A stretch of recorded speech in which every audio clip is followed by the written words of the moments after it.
जहांगीर अपनी सुनहरी chain of justice के लिए बहुत फेमस है। वो एक लिंक थी आम जनता और जहांगीर के बीच में।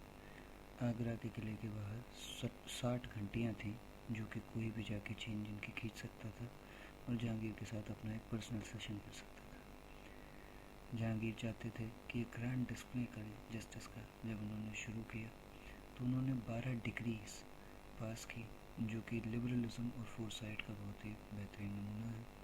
उनकी रेन में मुग़ल एम्पायर और बड़ा हुआ, आधे दर्जन करीब रेबेलियन क्रश किए गए, प्रिजनर ऑफ वॉर रिलीज़ किए गए, अकबर का काम कंटिन्यू किया गया, मुग़ल एम्पायर को बड़ा करने में उन्होंने काम किया। आसाम, बंगाल, कश्मीर, हिमालय की सारी फुटहिल के जितने इंडिपेंडेंट राजा थे उन सब के खिलाफ जहांगीर ने लड़ाई की, उन सबको चैलेंज किया, उनकी हेजेमनी को। अफ़गानिस्तान के सफ़ाविद रूलर को हरा के काबुल, पेशावर, कंधार का इलाका भी जीतने की कोशिश की। 1622 में जहांगीर ने खुर्रम को अहमदनगर, बीजापुर, गोलकोंडा भेजा और वहाँ पे जीतने के बाद खुर्रम जहांगीर के खिलाफ हो गया और उसी के खिलाफ लड़के राजा बनने की कोशिश करने लगा। और लेकिन जैसा कि खुसरो मिर्ज़ा के इंसरेक्शन के समय हुआ था, जहांगीर ने खुर्रम को हराया और ताकत अपने पास रखी। इससे काफ़ी पहले 16 साल की उम्र में जहांगीर ने ओरछा के राजा वीर सिंह देव बुंदेला को हराकर ओरछा शहर पर कब्जा किया और जहांगीर महल बनवाया ओरछा में। उसके अलावा अली कुली खान के कमांड में लक्ष्मी नारायण जो थे कूच बिहार के, उनको हराया। 1613 में जब पुर्तगालियों ने मुग़ल शिप रहीमी को कैप्चर कर लिया जो कि मरियम उस ज़माने का था, जहांगीर की हिंदू माँ, जिनको कि क्वीन मदर कहा जाता था हिंदुस्तान का, वो सबसे बड़ा इंडियन शिप था जो रेड सी से होते हुए जा रहा था और उसे ग्रेट पिलग्रिम शिप था जिसमें सब पिलग्रिम जाने थे। जब पुर्तगालियों ने वो शिप वापस करने से मना कर दिया तो बहुत ही अंदर आउटक्राई मुग़ल कोर्ट में बहुत गुस्से वाली थी। ये सबसे बड़ा समस्या थी कि ओनर और पेट्रन जो था वो आज के राजा की माँ थी। जहांगीर को खुद काफ़ी ख़राब लगा और उन्होंने दमन शहर का सीज कर दिया। फिर उसके बाद सारे पुर्तगालियों का मुग़ल एम्पायर से निष्कासन हो गया। सारे चर्च जो जितने जेजुइट लोगों के थे उनका कॉन्फिस्केट कर दिया था। ये जो एग्ज़ाम्पल है ये पैसे के लिए स्ट्रगल जो है कॉलोनियल लोगों का भारत के सब कॉन्टिनेंट में, उसको दर्शाता है। इसके अलावा जहांगीर ने जो हमेशा से चलता हुआ मेवाड़ के साथ स्ट्रगल था उसको ख़त्म करवाया। इस्लाम खान एक की मदद से मूसा खान जो कि बंगाल का अफगान रेबल था उसको 1660 में हराया। कांगड़ा का फोर्ट जीता जो कि अकबर भी नहीं जीत पाए थे।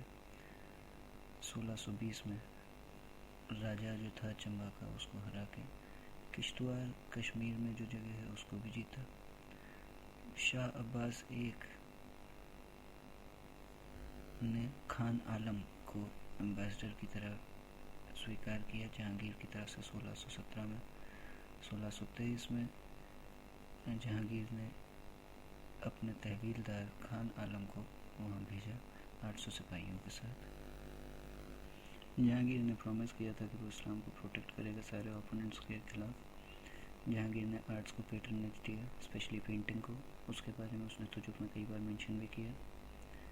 मुग़ल स्टाइल की एक डिस्टिंक्टिव पेंटिंग ब्लॉसम की जहांगीर के समय पे।